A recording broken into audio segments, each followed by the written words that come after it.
Shalom semuanya, sekali lagi sangat senang berjumpa dengan semua saudara-saudari di Zoom online ini. Saya tahu pasti dari beberapa kota ya, ada dari Bali, dari Surabaya, dari Jakarta, dari mana lagi?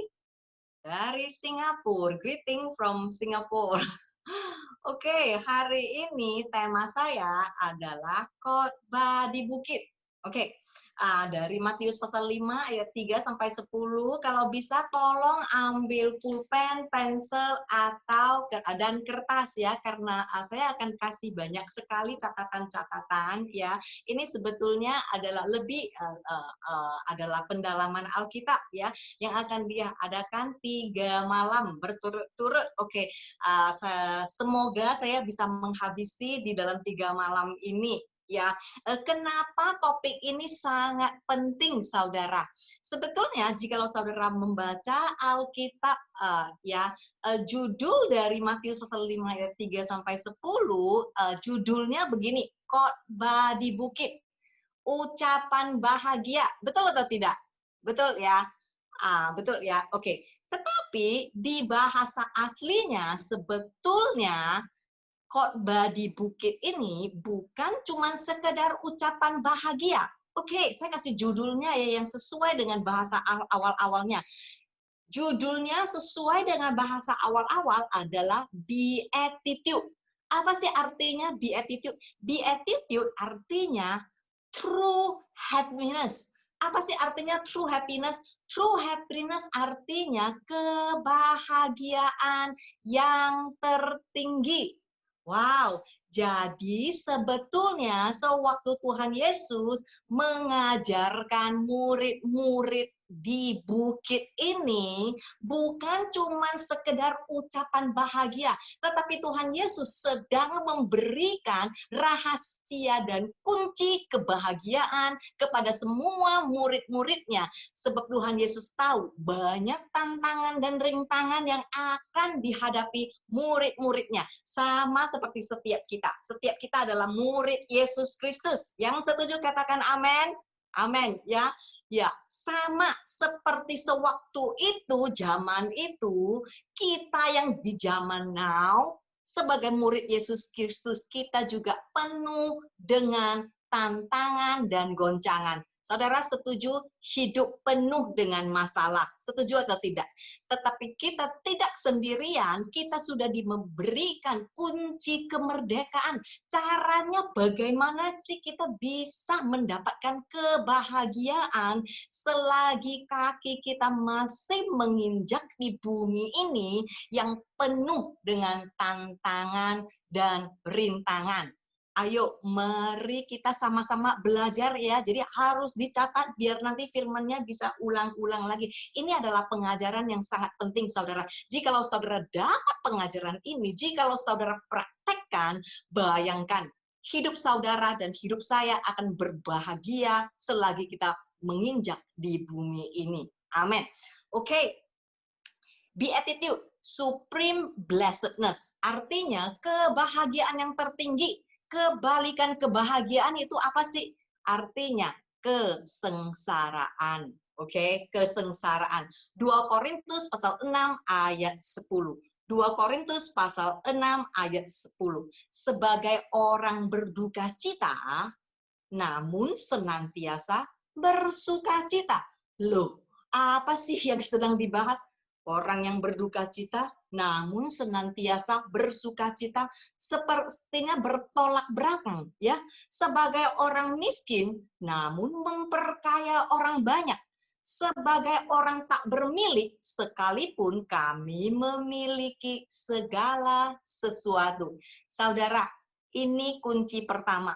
Kebahagiaan bukan didapatkan pada saat semuanya baik-baik saja. Oke? Saya ulangin sekali lagi ya. Kebahagiaan tidak seharusnya tergantung terhadap situasi dan kondisi kita. Oke? Tetapi kebahagiaan adalah pada saat kita hidup di dalam kehendak Tuhan.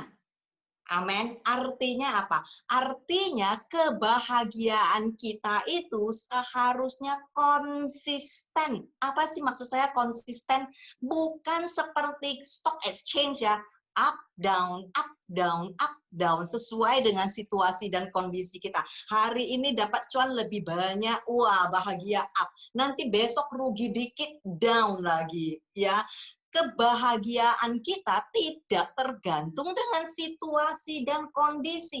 Bukan kayak cuaca, nanti ada mendungnya, nanti ada hujannya, ya. Jadi kunci kebahagiaan tidak ada yang diajarkan di dunia, tetapi yang diajarkan oleh Yesus Kristus sendiri. Oke, ayo kita mulai. Matius pasal 5 ayat 3.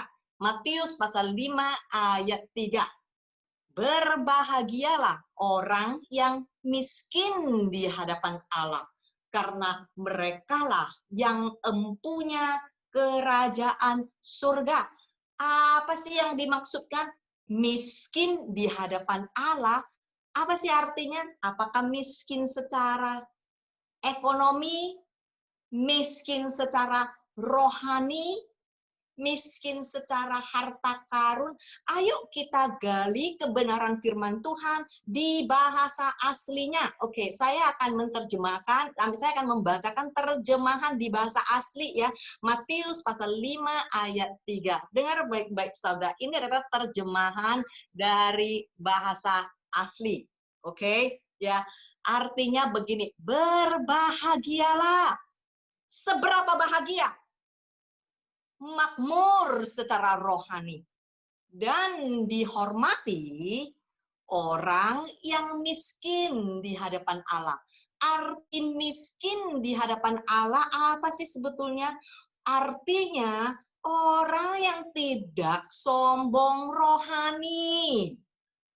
Oke, miskin di hadapan Allah itu artinya orang yang tidak sombong rohani, orang yang rendah hati, orang yang tidak arogan. Oke, jadi ada 3 ya. Yang pertama adalah orang yang tidak sombong rohani. Yang kedua adalah orang yang rendah hati. Yang ketiga adalah orang yang tidak arogan. Karena merekalah yang empunya kerajaan surga sekarang dan selamanya.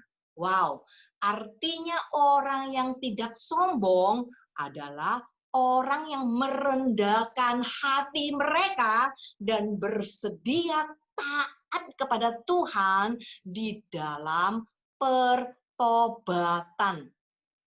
Orang yang hidup tidak sombong, rendah hati, menerima bagian dan porsi masing-masing, dan hidup senantiasa dalam ketaatan dan pertobatan sewaktu di dunia ini. Firman Tuhan berkata, inilah orang-orang yang akan diberkati, orang-orang yang akan berbahagia, orang-orang yang akan makmur secara rohani, orang-orang yang akan dihormati. Bukan cuma itu, inilah orang-orang yang empunya kerajaan surga sekarang dan selama-lamanya. Ayo kita lihat Amsal pasal 16 ayat 5. Amsal pasal 16 ayat 5. Setiap orang yang tinggi hati adalah kekejian bagi Tuhan, dan pasti ia akan dihukum.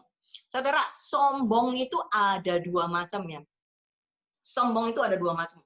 Yang pertama adalah sombong di hadapan Tuhan. Yang kedua adalah sombong di hadapan manusia. Oke. Apa maksud saya sombong di hadapan Tuhan? Orang yang sombong di hadapan Tuhan, ciri-cirinya begini. Mereka tidak mau menerima bagian dan porsi mereka masing-masing. Contoh, jikalau punya anak spesial, nggak bisa terima. Aku seharusnya punya anak yang lebih pintar. Aku seharusnya punya anak yang lebih hebat. Kenapa Tuhan? Kenapa Tuhan? Kenapa Tuhan Engkau izinkan aku punya anak spesial. Mereka tidak bisa menerima. Mereka menganggap mereka lebih pintar, mereka menganggap mereka lebih hebat, mereka menganggap Tuhan harus memberikan kepada mereka apa yang mereka mau. Oke, ini yaitu sombong di hadapan Tuhan. Contoh yang kedua, kena penyakit. Contoh ya, kena penyakit, kena pandemi, kena kanker, tidak bisa menerima. Kenapa aku Tuhan? Kenapa aku Tuhan? Nuntut Tuhan terus, marah kepada Tuhan terus. Ekonomi lagi down, marah kepada Tuhan. Sombong, mereka menganggap mereka seharusnya mendapatkan yang lebih baik. Dan mereka nuntut kepada Tuhan. Tuhan, jika Engkau Tuhan, seharusnya Engkau tahu menjaga aku. Ini adalah contoh-contoh orang yang sombong di mata Tuhan. Oke, apa sih contoh yang satunya lagi? Contoh yang satunya lagi adalah sederhana, tidak taat kepada firman Tuhan. Artinya apa? Jikalau firman Tuhan berkata, engkau harus hidup kudus sebab aku adalah Allah yang kudus, mereka akan ngomong seperti ini. Hidup kudus, nggak apa-apalah, nggak usahlah, kok susah amat. Aku kan anak Tuhan, kalau aku udah anak Tuhan ya pasti aku ke surga, jadi nggak usahlah. Ya, orang yang sombong di hadapan Tuhan adalah orang yang menolak, tidak mau taat kepada firman Tuhan. Oke, jadi bagaimana dengan orang yang sombong terhadap manusia? Saya rasa ini lebih banyak orang yang bisa ngerti ya, sombong terhadap manusia ya. Contoh, orang-orang yang di bawah kita, ya, orang-orang yang di bawah kita. Kalau orang yang di atas kita nggak berani, nggak sopan kan? Ya pasti kita sopan kan? Tetapi coba orang-orang yang di bawah kita, tukang parkir, security, pembantu, ya, waiters, nanti ke restoran kita order, ya. Terus yang keluar makanannya salah. Apa sih reaksi kita?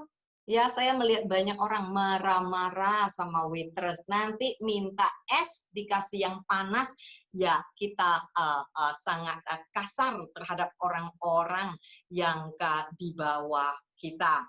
Ya, jadi apa sih contoh orang yang sombong? Ini loh, suami istri ya, pasangan suami istri kalau lagi berantem mau menang terus, oke? Pokoknya harus inilah argue sampai mau menang, oke? Jadi sekarang kita udah tahu ya, Tuhan itu benci kepada orang sombong, dan Tuhan berkata orang yang sombong pasti akan dihukum. Dan kita juga udah belajar di Matius pasal 5 ayat 3, Tuhan berkata berbahagialah orang yang miskin. Miskin artinya rendah hati di hadapan Tuhan. Oke, karena engkau akan diberkati, engkau akan berbahagia, apalagi engkau akan dihormati dan engkaulah empunya kerajaan surga. Jadi solusinya gimana sih? Ada orang yang berkata, aduh saya tahu ya, saya ini masih sombong ya, tetapi caranya gimana saya bisa berubah? Atau mungkin di sini di Zoom ini semua nggak sombong. Ada yang sombong di sini? Nggak ada ya? Nggak ada yang sombong kan? Ada nggak? Coba kasih tangan biar saya nggak sendiri. Oh ada yang ngaku, puji Tuhan. Oke, belum malaikat ya semua ya. Yang enggak tunjuk, yang enggak lamba-lambaikan tangan itu, coba aja dipikirin ya, kapan terakhir kita berantem sama suami, kapan terakhir kita berantem sama istri, loh katanya nggak sombong, kok tiap kali berantem terus. Oke, saudara dengar baik-baik ya, kalau ada perselisihan, tetapi tidak ada kesombongan, nggak mungkin orang berantem. Saya ulangin sekali ya, perselisihan boleh ada.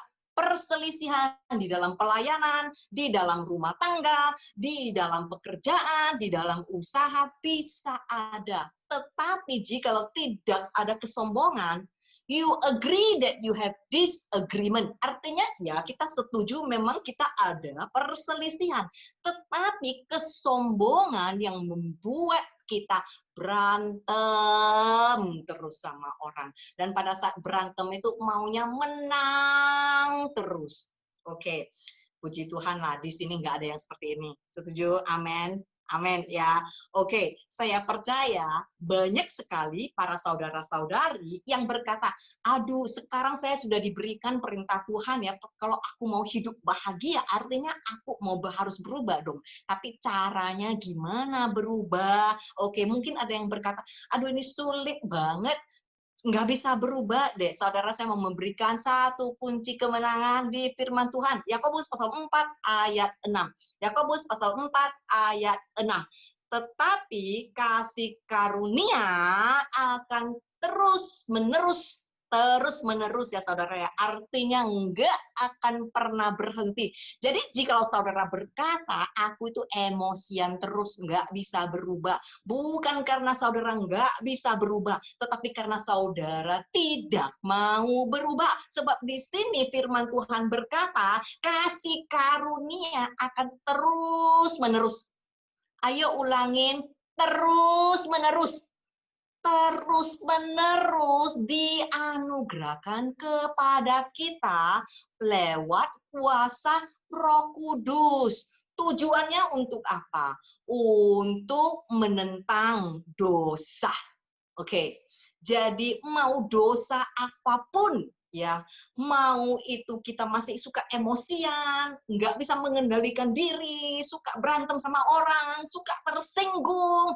Inilah caranya kita bisa berubah, saudara, karena kasih karunia setiap hari akan terus menerus setiap hari memberi kuasa kepada kita lewat Roh Kudus. Masalahnya di mana?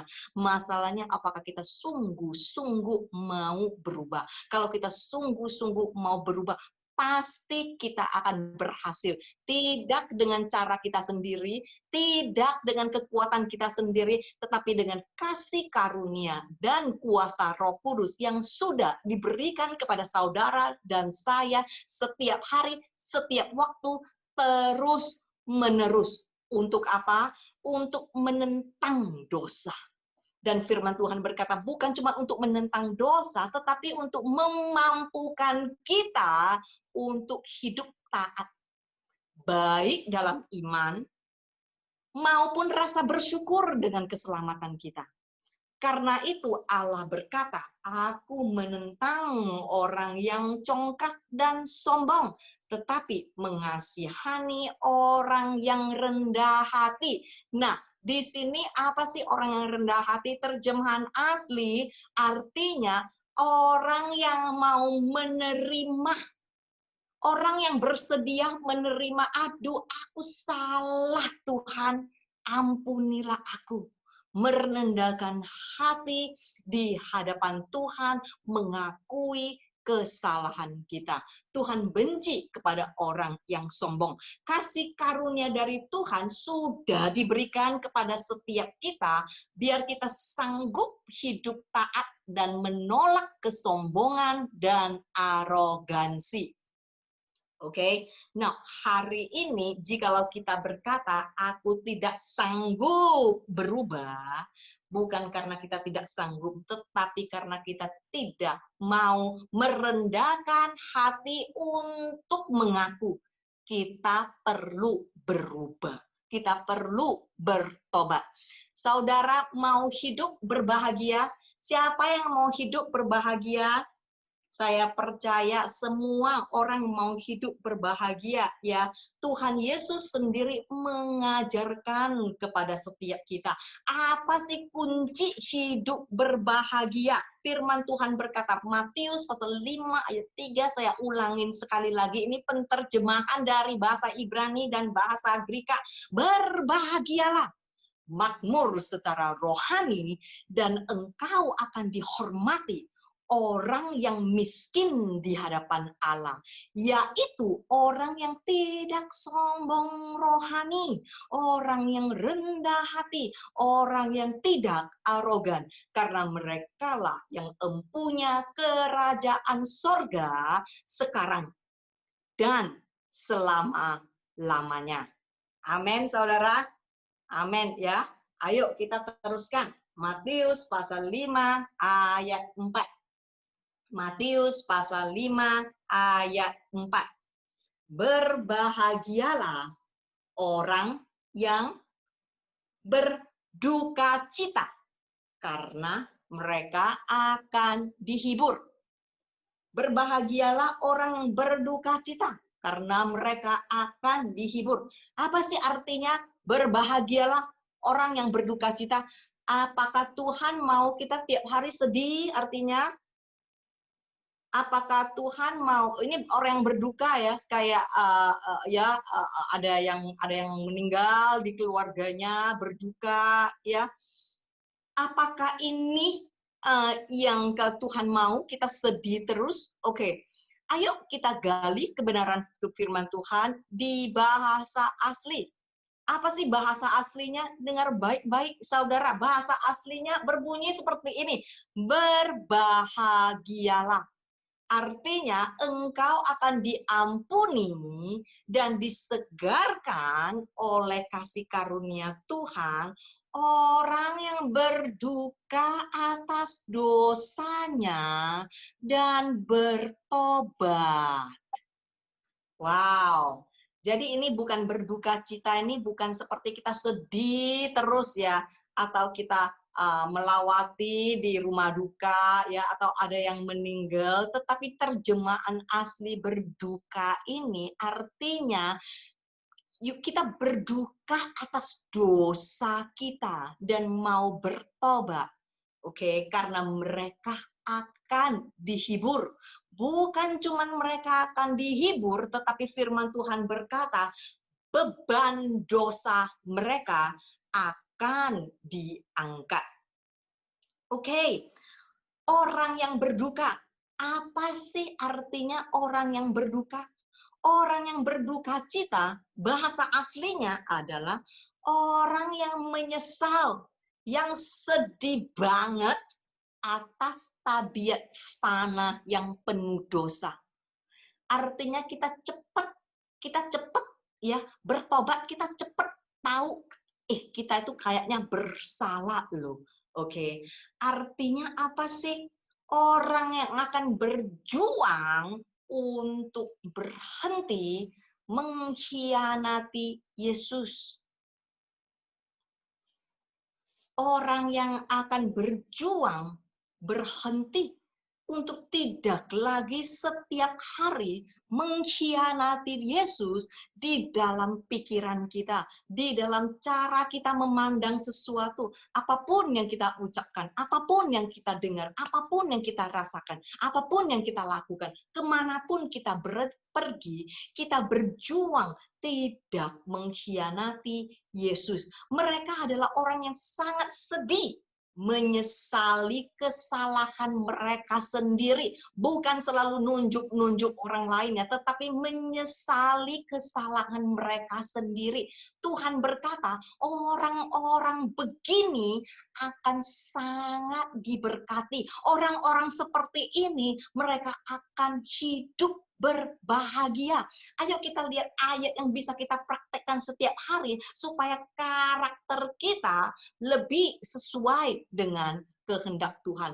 Filipi pasal 2 ayat 12. Filipi pasal 2 ayat 12. Hai saudara-saudaraku yang kekasih, kamu senantiasa taat, karena itu tetaplah kerjakan keselamatanmu dengan takut dan gentar. Takut dan gentar. Oke, kerjakanlah keselamatanmu dengan takut dan gentar. Bukan saja seperti waktu aku masih hadir, tetapi terlebih pula sekarang waktu aku tidak hadir. Apa sih takut akan Tuhan? Takut akan Tuhan yang bisa kita praktekkan setiap hari, yang sesuai standar firman Tuhan, yang sesuai dengan kehendak Tuhan, bukan sesuai apa yang kita pikirkan. Amsal pasal 8 ayat 13. Amsal pasal 8 ayat 13, firman Tuhan berkata, takut akan Tuhan adalah membenci kejahatan. Apakah kita membenci kejahatan, saudara? Apakah kita sudah takut kepada Tuhan? Apakah kita membenci semua yang Tuhan benci, saudara? Firman Tuhan berkata, aku benci kepada kesombongan. Apakah kita penuh dengan kesombongan? Atau apakah kita pun membenci kesombongan? Bukan diri orang lain ya, tetapi kesombongan yang ada di dalam diri kita sendiri. Ayo, ini khusus untuk pasutri ya. Jika sama-sama pasutri kita praktekkan yang satu ini, saudara, rumah tanggamu akan lebih damai. Yang setuju katakan amin. Oke, ya. Nah, di sini dikatakan, aku benci kepada kesombongan. Aku benci kepada kecongkakan. Ini firman Tuhan di Amsal pasal 8 ayat 13. Tingkah laku yang jahat dan mulut penuh tipu muslihat. Dengar baik-baik, saudara. Jikalau kita itu senangnya gosip melulu, apakah kita takut akan Tuhan? Ya tentunya tidak. Jikalau kita itu kerjaannya suka berantem terus, apakah ada takut akan Tuhan di dalam kehidupan kita? Dulu ya, dulu. Kalau mau berantem itu, harus pakai mulut loh, harus pakai bibir loh. Sekarang canggih loh saudara. Nggak perlu pakai bibir, nggak perlu pakai mulut, juga bisa berantem pakai jari. Canggih nggak? Canggih ya. Dulu yang harus dijaga itu cuma mulut, cuma bibir saudara. Sekarang yang harus dijaga itu jari saudara. Ya, nanti udah marah di WhatsApp, di media sosial. Wah, perkataannya nggak tahu seperti apa. Saudara, kalau kita hidup dalam perjinahan, apakah kita takut akan Tuhan? Kalau kita hidup itu begitu serakah, apakah kita takut akan Tuhan? Ya tentu tidak. Nah, praktek setiap hari adalah ini saudara. Saudara dan saya harus mengambil keputusan tegas untuk tidak melakukan apa yang Tuhan benci. Apa yang menurut Tuhan adalah jahat di matanya.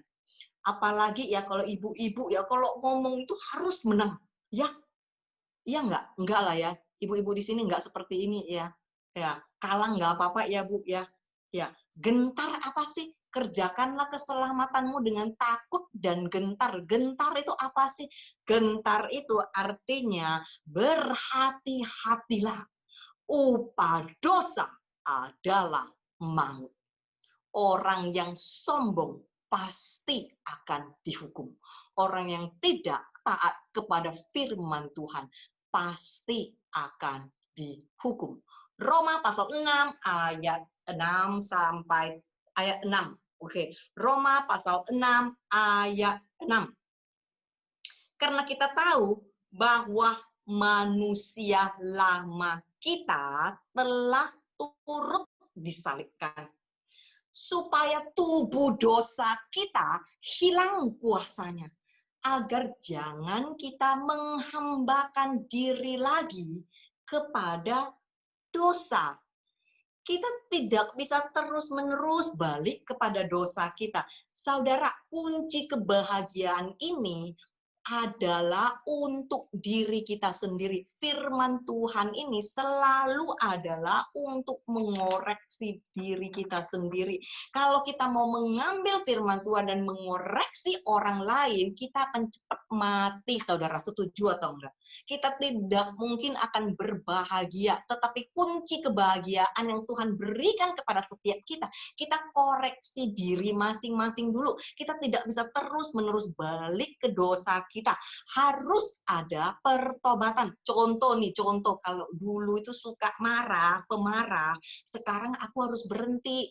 Jangan suka marah lagi. Kalau dulu itu artinya aku tukang gosip, kalau ada pertobatan harus ada perubahan yang jelas, yang nyata. Artinya sekarang aku nggak suka lagi gosip-gosip. Kalau ada waktu doa deh, kalau ada waktu baca firman Tuhan, jangan ambil telepon dan mulai lagi gosip gosipan, oke, ya. Kalau dulu aku suka berantem sama suami, suka berantem sama anak, ya udah aku berhenti, aku nggak lagi berantem. Aku kalau suka berantem sama tetangga, ya udah aku berhenti deh, aku nggak berantem lagi, ya. Apakah saudara sudah mematikan kedagingan saudara? Apakah saudara mau hidup berbahagia selagi saudara ada di muka bumi ini? Apakah saudara sudah memilih dengan tegas tidak menjadi budak dosa, tetapi menjadi anak-anak Allah yang sesungguhnya? Tidak bisa cuma sekedar di bibir, saudara, harus ada bukti dari pertobatan kita, yaitu mematikan kedagingan dan hawa nafsu. Roma pasal 6 ayat 13. Roma pasal 6 ayat 13. Dan janganlah kamu menyerahkan anggota-anggota tubuhmu kepada dosa untuk dipakai sebagai senjata kejahatan. Tetapi serahkanlah dirimu kepada Allah sebagai orang-orang yang dahulu mati, tetapi sekarang hidup. Dan serahkanlah anggota-anggota tubuhmu kepada Allah untuk menjadi senjata-senjata kebenaran. Saudara, saya tahu mungkin ada yang masih bergumul tentang keluarganya, mungkin ada yang masih bergumul karena suaminya atau anaknya belum ada di dalam Tuhan. Saudara, dengar baik-baik. Serahkanlah anggota-anggota tubuhmu kepada Allah untuk dipakai Allah menjadi senjata-senjata kebenaran. Bagaimana kita disakitin, bagaimana kita terhina, kita tersiksa, asalkan kita pastikan hidup kita benar, kita pasti akan dipakai Tuhan luar biasa. Pertanyaan saya, apakah bait ini, tubuh kita ini sudah bersih dan sudah taat kepada perintah Tuhan, biar kita bisa dipakai Tuhan secara luar biasa. Jikalau tidak, kita tidak mungkin bisa mengalami kebahagiaan yang sejati. Matius pasal 5 ayat 4. Matius pasal 5 ayat 4. Saya ulangin sekali lagi. Sesuai dengan bahasa awal-awal, saya terjemahkan ke bahasa Indonesia. Berbahagialah, diampuni, dan disegarkan oleh kasih karunia Tuhan orang yang berduka atas dosanya dan bertobat, karena mereka akan dihibur dan beban dosa mereka akan diangkat. Apakah saudara masih tawar hati? Apakah saudara masih selalu sedih? Firman Tuhan menjanji, jikalau saudara adalah orang yang berduka atas dosa saudara dan senantiasa cepat untuk bertobat, tidak menyalahkan orang lain, Tuhan sendiri akan menghibur saudara. Dan beban dosa saudara akan diangkat. Oleh karena itu, saudara akan hidup berbahagia walaupun di dalam kondisi atau situasi apapun. Ayo kita lanjut. Matius pasal 5 ayat 5. Matius pasal 5 ayat 5. Berbahagialah orang yang lemah lembut, karena mereka akan memiliki bumi. Berbahagialah orang yang lemah lembut, karena mereka akan memiliki bumi. Oke, saya akan terjemahkan versi saya. Dengar baik-baik, saudara. Kalau perlu dicatat, diberkatilah, berbahagia, dihormati, penuh dengan sukacita, dan makmur secara rohani, puas dengan kemurahan dan keselamatan Tuhan, orang yang lemah lembut. Lemah lembut di sini artinya apa? Orang yang baik hati, orang yang panjang sabar, orang yang bisa menguasai diri, karena mereka akan memiliki bumi. Siapakah orang yang lemah lembut? Orang yang lemah lembut adalah orang yang tingkah lakunya tetap ada buah roh. Oke, 9 buah roh.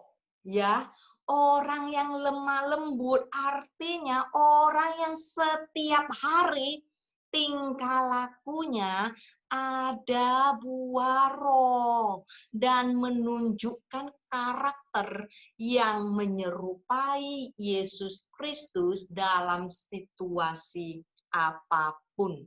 Kalau kita punya buah roh pada saat semua aman-aman, nyaman-nyaman, baik-baik, ya itu ya udah jelas lah seharusnya.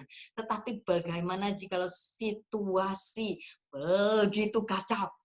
Apakah kita masih tetap berjuang, memilih tegas untuk tetap mempunyai buah roh? Oke, ayo kita bahas sedikit orang yang lemah lembut. Oke, lemah lembut bukan kelemahan, saudara.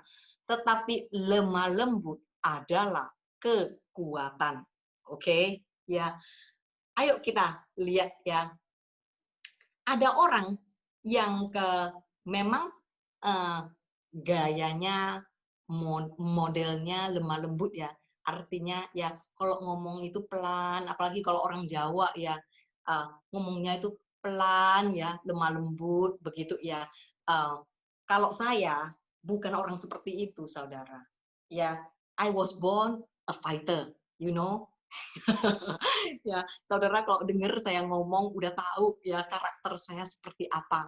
Ya, apalagi dulu karena hidup saya miskin, penuh perjuangan, dibuang suami, mantan suami, punya anak cacat, harus berjuang.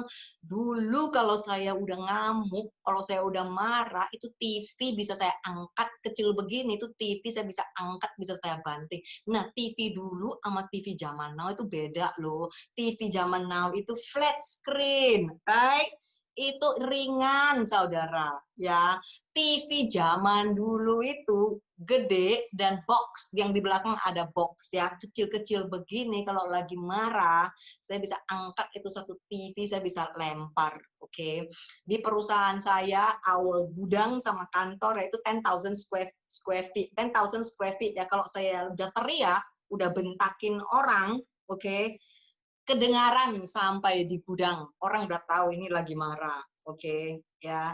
Saudara, sewaktu hari saya marah itu pegawai saya, tiba-tiba Tuhan berkata kepada saya, pada saat pegawaimu melihat kamu, apakah pegawaimu melihat aku? Wah, aku kayak ketampar deh, saudara. Oke. Apakah saat pegawaimu melihatmu, mereka melihat Tuhan? Saya sadar, saya berkata, ampuni aku Tuhan, aku mau berubah. Dan iya, sekarang udah berhasil, nggak lagi marah-marah sama pegawai. Tidak berani lagi sembarangan marah-marah sama suami, marah-marah sama tetangga, nggak berani lagi, saudara. Jadi dengar, saudara, kita tidak bisa munafik, kita tidak bisa pura-pura, kita harus benar. Ya, orang yang lemah lembut bukan lemah. Oke, apa sih orang yang lemah lembut? Orang yang lemah lembut itu mereka sabar, mereka akan sabar. Tunggu juga, nggak apa-apa lah, nggak frustasi. Ini ya mungkin ya, khususnya bapak-bapak ya, bapak-bapak nggak bisa tunggu istrinya kalau dandan lama ya. Saya pernah dengar itu bapaknya ngamuk kalau istrinya harus dandan 1 jam sebelum pergi ya. Jadi belajar, kita harus belajar sabar, oke? Ya. Amsal 16 ayat 32. Amsal 16 ayat 32, kenapa saya berkata sabar lemah lembut itu bukan kelemahan. Di dunia ini kita diajarkan jika engkau menang, engkau harus agresif. Jika engkau mau menang, engkau mau mendapatkan sesuatu, engkau harus rebut, engkau harus kasar, engkau harus ini agresif. Tetapi firman Tuhan berkata tidak. Orang yang lemah lembut, orang yang sabar akan memiliki dunia ini, akan memiliki bumi ini. Jadi saudara melihat ya, apa yang diajarkan dunia dengan apa yang diajarkan firman Tuhan itu bertolak belakang. In business, okay, some of you are in business, you know, if you are non-aggressive, jika engkau nggak agresif, nggak dapat makan deh. Kalau engkau tidak merebut, engkau tidak dapat makan deh. Ya kalau engkau lemah lembut, kayak timid mouse, udahlah, bisnis nggak perlu dilakukan. Tetapi beda dengan firman Tuhan. Saudara lihat ya, ini firman Tuhan berkata di Amsal pasal 16 ayat 30. Amsal pasal 16 ayat 32, firman Tuhan berkata, orang yang sabar melebihi seorang pahlawan, dan orang yang menguasai dirinya melebihi orang yang merebut kota. Wow. Saudara bisa melihat ya, saudara mau mendapatkan kebahagiaan yang tertinggi, saudara mau mendapatkan hidup diberkati, hidup penuh dengan hormat dan sukacita, makmur secara rohani dan puas dengan kemurahan Tuhan dan keselamatan Tuhan. Tuhan berkata, belajarlah sabar, belajarlah lemah lembut. Next, apa sih orang yang lemah lembut? Orang yang lemah lembut, baik hati, mereka pengertian. Apa sih berikutnya?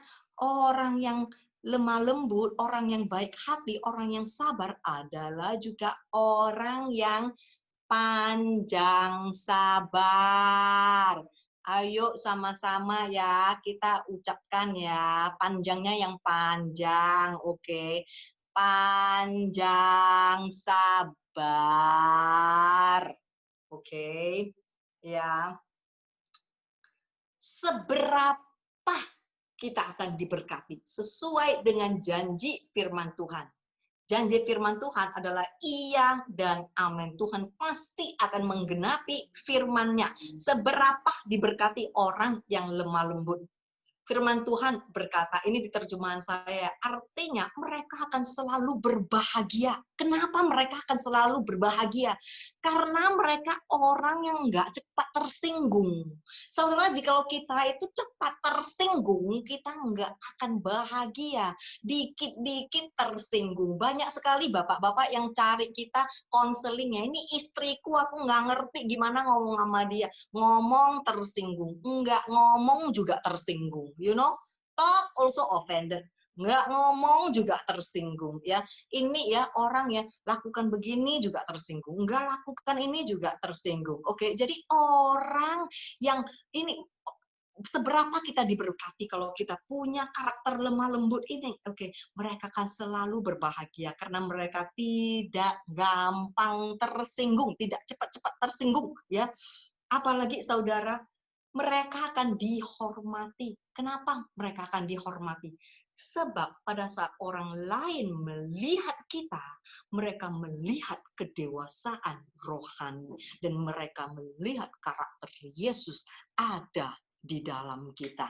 Percuma kalau kita di gereja, shalom, shalom, nanti keluar dari gereja berantem sama orang, kasar sama orang.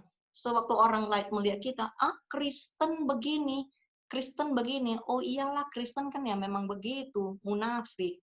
Ya, apalagi orang-orang seperti saya, pendeta, pengajar di mimbar, oh Tuhan baik, Tuhan baik, Tuhan baik. Begitu turun dari mimbar, marah sama orang, tersinggung terus, ya kasar kepada karyawan.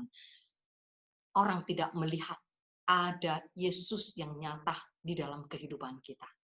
Oke. Jadi orang yang lemah lembut mereka akan dihormati, saudara. Sebab orang lain akan melihat kedewasaan rohani kita dan mereka melihat karakter Yesus di dalam kita.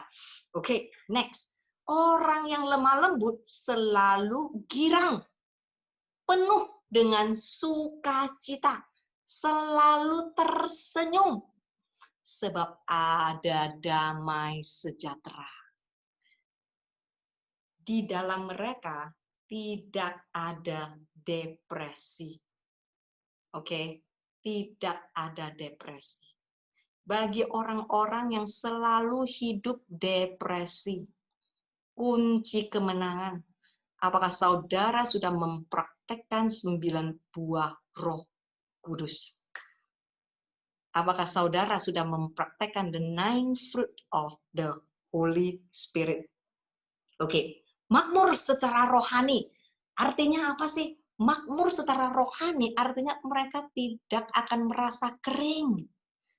Mereka selalu segar, disegarkan. Dan mereka senantiasa tidak pernah tawar hati. Tidak tergantung dengan kondisi atau situasi. Mau itu COVID, mau itu pandemik, mau itu ekonomi krisis. Tetap ada sukacita di dalam Tuhan.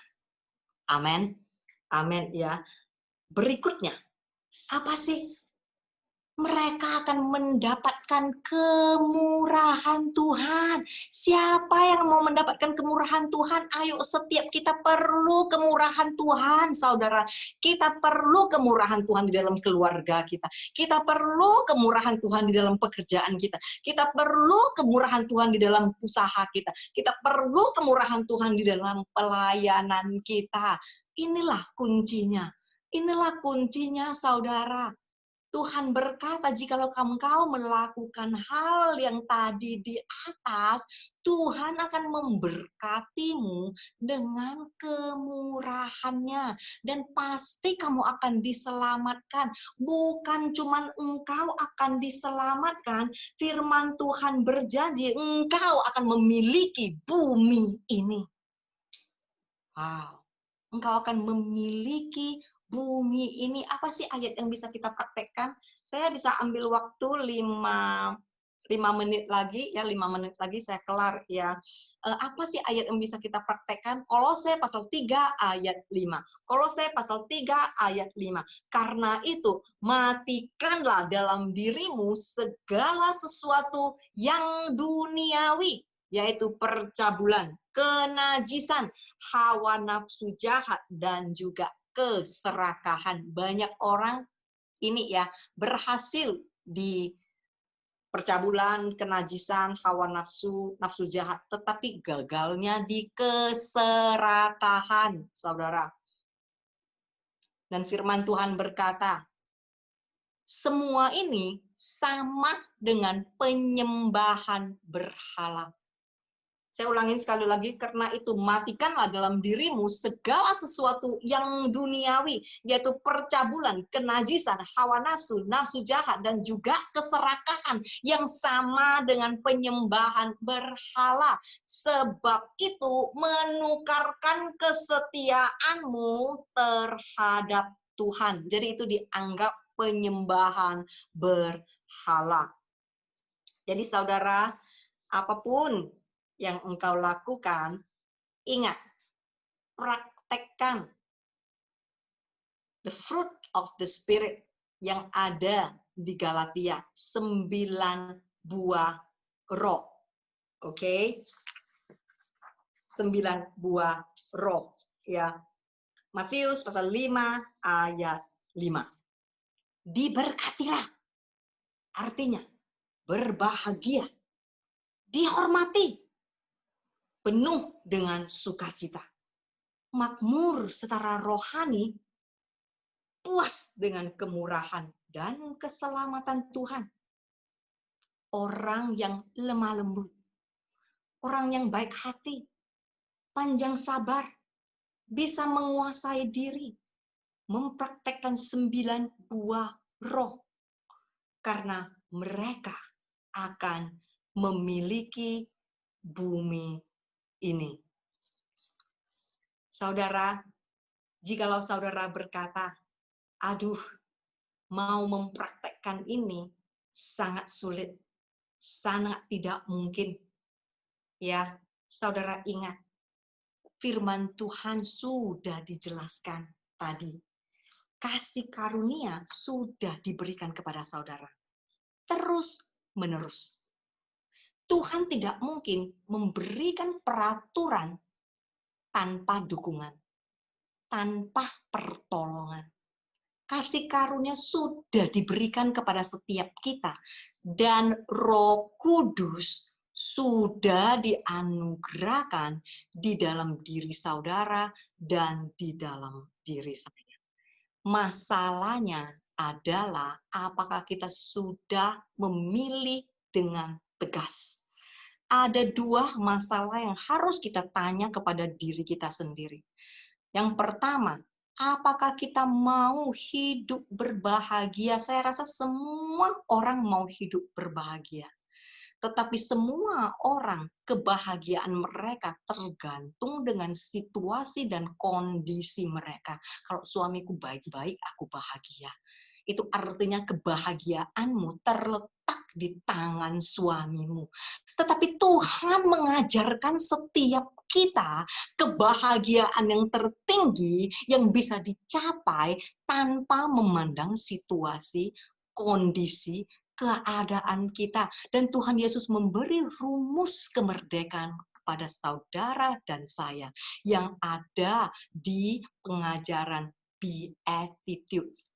Jikalau saudara praktekkan, yaitu jikalau saudara mau memaktekkan, pasti saudara akan berhasil. Jikalau saudara tidak memakai kekuatan saudara sendiri, tetapi dengan kasih karunia dan kuasa Roh Kudus, saudara akan berhasil. Bukan cuma saudara akan berhasil, tetapi sesuai dengan kehendak Tuhan Allah Bapa kita yang mau setiap anaknya hidup berbahagia selagi kita ada di muka bumi ini yang penuh dengan tantangan dan rintangan. Itu bisa terjadi jika saudara memilih dengan tegas untuk mempraktekkannya. Terima kasih. Tuhan berkati. Besok saya akan lanjut Matius pasal 5 ayat 4. Tadi 5 sampai 5 ya. Jadi besok saya akan lanjutkan Matius pasal 5 ayat 6 ya. Dan selanjutnya ya, mungkin saya tutup dengan doa ya. Ya, ayo kita doa. Terima kasih Tuhan, terima kasih Tuhan. Biar firman-Mu menginsafkan setiap hati kami. Biar firman-Mu memerdekakan setiap kami. Biar firman-Mu memberi terobosan demi terobosan buat setiap anak-anak-Mu. Beri kami hati yang mau merendahkan diri kami di hadapan-Mu dan berkata, Tuhan, aku mau berduka atas dosaku. Biar hidupku diberkati, biar hidupku menikmati kebahagiaan yang tertinggi sesuai dengan rancangan-Mu. Roh Kudus terus bekerja, terus berkarya di dalam kehidupan setiap kami, biar setiap kami menjadi umat Kristus yang lebih dari pemenang. Dan di dalam nama Tuhan Yesus yang begitu luar biasa dan dahsyat, sama-sama yang menerima kami katakan, amin. God bless you. See you again tomorrow. Oke.